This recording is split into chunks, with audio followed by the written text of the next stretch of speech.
আমি এখন মাননীয় অর্থমন্ত্রী জনাব আমির খসরু মাহমুদ চৌধুরীকে গ্রামীণ ব্যাংক সংশোধন বিল 2026 উত্থাপনের অনুমতি প্রার্থনার জন্য আহ্বান জানাচ্ছি। ধন্যবাদ মাননীয় স্পিকার। আমি আমির খসরু মাহমুদ চৌধুরী, অর্থমন্ত্রী, গ্রামীণ ব্যাংক আইন 2013 সংশোধন কল্পে আনিত একটি বিল, গ্রামীণ ব্যাংক সংশোধন বিল 2026 এই মহান সংসদে উত্থাপনের জন্য অনুমতি প্রার্থনা করছি। ধন্যবাদ মাননীয় স্পিকার। ধন্যবাদ মাননীয় মন্ত্রী, আপনি দয়া করে বিলটি উত্থাপন করুন। ধন্যবাদ মাননীয় স্পিকার। আমি আমির খসরু মাহমুদ চৌধুরী, অর্থমন্ত্রী, গ্রামীণ ব্যাংক আইন 2013 সংশোধন কল্পে আনিত একটি বিল, গ্রামীণ ব্যাংক সংশোধন বিল 2026 এই মহান সংসদে উত্থাপন করছি। ধন্যবাদ মাননীয় স্পিকার। ধন্যবাদ মাননীয় মন্ত্রী, গ্রামীণ ব্যাংক সংশোধন বিল 2026 মহান সংসদে উত্থাপিত হলো। আমি এখন মাননীয় অর্থমন্ত্রী জনাব আমির খসরু মাহমুদ চৌধুরীকে সংসদে উত্থাপিত আকারে গ্রামীণ ব্যাংক সংশোধন বিল 2026 অবিলম্বে বিবেচনার প্রস্তাব উত্থাপনের জন্য আহ্বান জানাচ্ছি। ধন্যবাদ মাননীয় স্পিকার।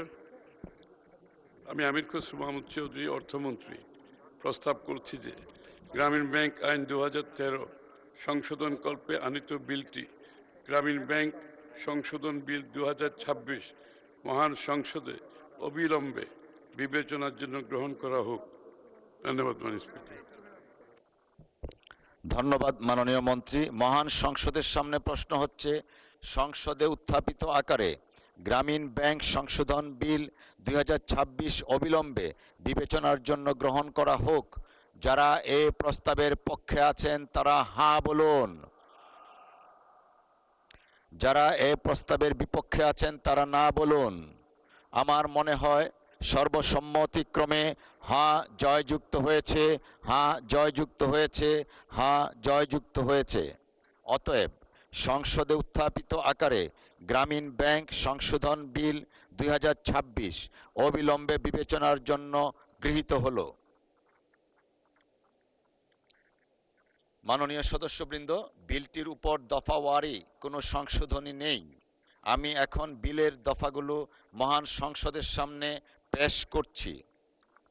মহান সংসদের সামনে প্রশ্ন হচ্ছে, বিলের দফা 2, 3, 4, 5, 6, 7, 8, 9, 10, 11, 12, 13, 14, 15, 16 ও 17 এই বিলের অংশ হিসাবে গ্রহণ করা হোক।